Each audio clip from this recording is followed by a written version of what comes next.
Everybody thinks the first credit card is freedom. A little plastic card, a little limit, and suddenly you feel like the main character.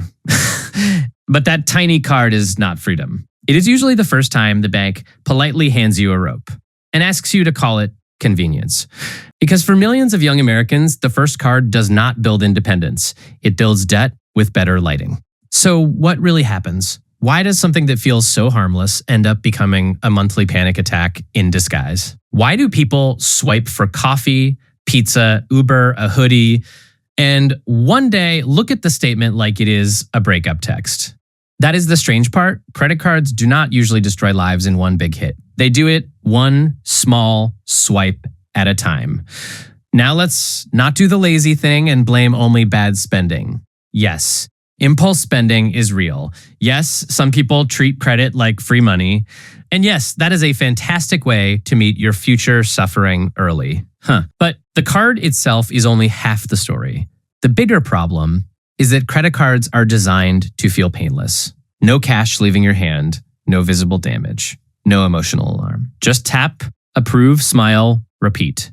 Very cute, very efficient. The illusion of small spending. This is where people get trapped. Nobody says, let me ruin my life with one big purchase. They say it is just $20, then $40, then $80, then a few subscriptions. Then one late night shopping decision that felt practical at 1 a.m. The card makes spending feel too easy.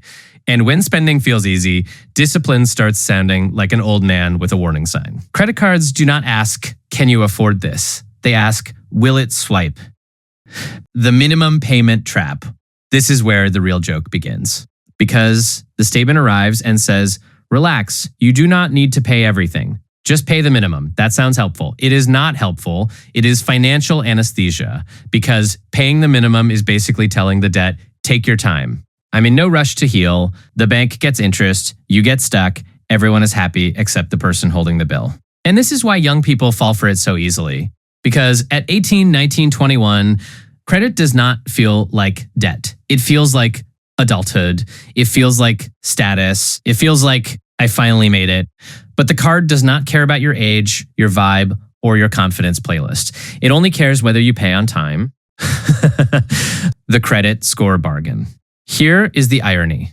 Young Americans are told to use credit cards to build a credit score. So they do. And yes, that can help.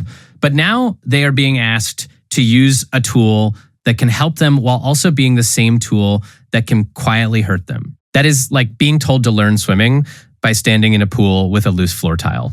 The system is not evil. It is just perfectly designed for mistakes. Your credit score is supposed to open doors, but your credit card is often what builds the door and then sells you the key.